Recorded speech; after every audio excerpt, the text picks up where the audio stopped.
college football playoff expansion is going to start happening that year.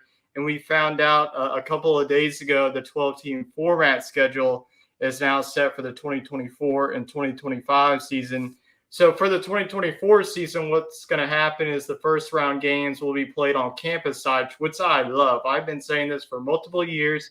It would just be insane. Like if it was this year, I saw like Ohio State would have hosted Penn State. Like who wouldn't love that? I mean, USC would have traveled to Alabama.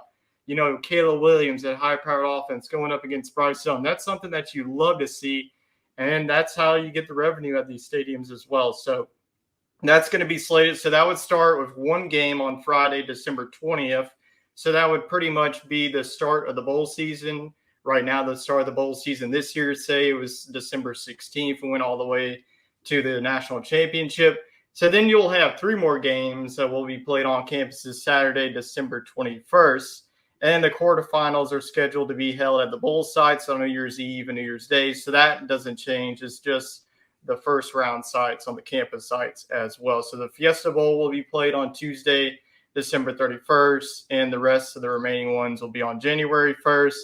And if the schedule keeps on going, the 2024 semifinals are going to be on January 9th at the Orange Bowl and January 10th at the Cotton Bowl as well. They have 2025, but that's too far in advance. We're going to look at 2024.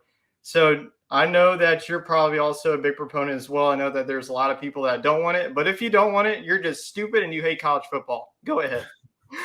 I think it's a majority a good thing for sure. I like the idea of expanding it, but also bringing the game to the campus sites. I think that most of the other collegiate tournaments do start at the campus sites. I think it's always fun to watch baseball pan out like that.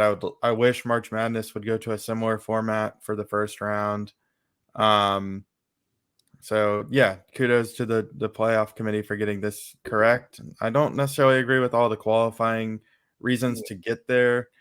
And I think there's work to be done on the regular season schedule. I think that kind of mandating 9 conference games across all the leagues should be the move. I think getting rid of FCS games should happen. But all that aside, I'm excited that it lines up with the joining of Oklahoma and Texas to the SEC. So we're going to see a whole new college football model. This year is going to be kind of a transition year, and then we're going to hit 2024 strong. So I'm excited.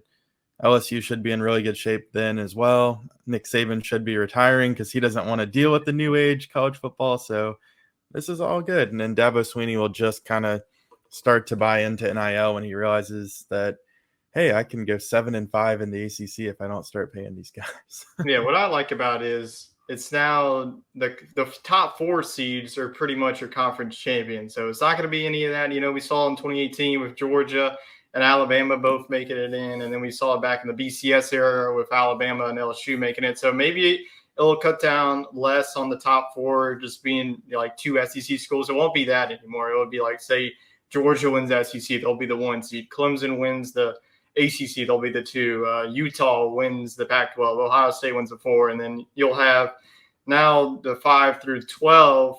One of those will be your guaranteed group of 5, your highest group of 5. So this year would have been Tulane, and then the rest of that would have just been the rest of the highest ranks. So that's what I love about it. Like I mentioned, I love the campus sites as well, just the environments you have, especially when you have in December. If you're traveling to, like, say, like the Middle East or the Northeast, it's probably going to be a blizzard. It's going to be looking like Buffalo when Josh Allen is playing against the Bengals like we saw this past season. So we're not only get the weather elements. I mean, the environments is what I'm definitely excited for.